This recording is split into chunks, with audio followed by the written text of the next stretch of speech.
حضرت ابراہیم علیہ السلام جو اللہ کے دوست تھے اور سب سے پہلے انسان ہیں جنہوں نے اپنی مونچھیں کتریں، اور وہ سب سے پہلے انسان ہیں جنہوں نے بڑھاپا یعنی سفید بال دیکھا۔ چنانچہ انہوں نے جب سب سے پہلے اپنے بالوں میں سفیدی کو دیکھا تو عرض کیا کہ اے میرے پروردگار یہ کیا ہے؟ پروردگار دو عالم کا جواب آیا کہ ابراہیم علیہ السلام یہ وقار ہے، یعنی یہ اس بڑھاپے کی علامت ہے جو علم و دانش میں اضافے کا باعث اور عزت و وقار کا ذریعہ ہے، اور انسان اس کی وجہ سے لہو و لعب کی مشغولیت اور گناہوں کے ارتکاب سے باز رہتا ہے۔ حضرت ابراہیم علیہ السلام نے عرض کیا کہ اے میرے پروردگار یہ تو تیری بڑی نعمت ہے، لہذا میرے وقار میں اضافہ فرما۔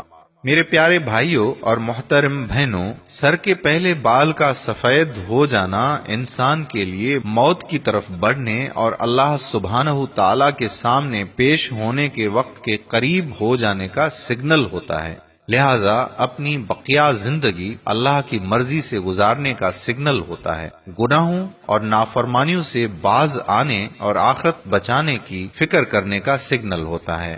انسان کو پتہ نہیں ہوتا کہ کب اس کی موت آنی ہے۔ موت سے پہلے ہم اللہ کی بارگاہ میں بسجد سجود ہو کر اپنے گناہوں سے توبہ کر لیں اور بقیہ زندگی اللہ پاک کے فرمان کے مطابق بسر کی جائے۔ یحییٰ بن سعد سے روایت ہے کہ انہوں نے حضرت سعید بن مسیب کو یہ فرماتے ہوئے سنا، اگر آپ نے ابھی تک ہمارا پیج پیارا اسلام لائک نہیں کیا تو لائک کر کے فالو کر دیجئے، ساتھ ساتھ ہمارا یوٹیوب چینل پیارا اسلام کو بھی سبسکرائب کر دیجئے تاکہ ہم ایسی مزید معلوماتی ویڈیوز آپ تک پہنچاتے رہیں۔ اس ویڈیو کو شیئر کرنا مت بھولیے گا۔ جزاک اللہ خیرہ۔ السلام علیکم ورحمۃ اللہ وبرکاتہ۔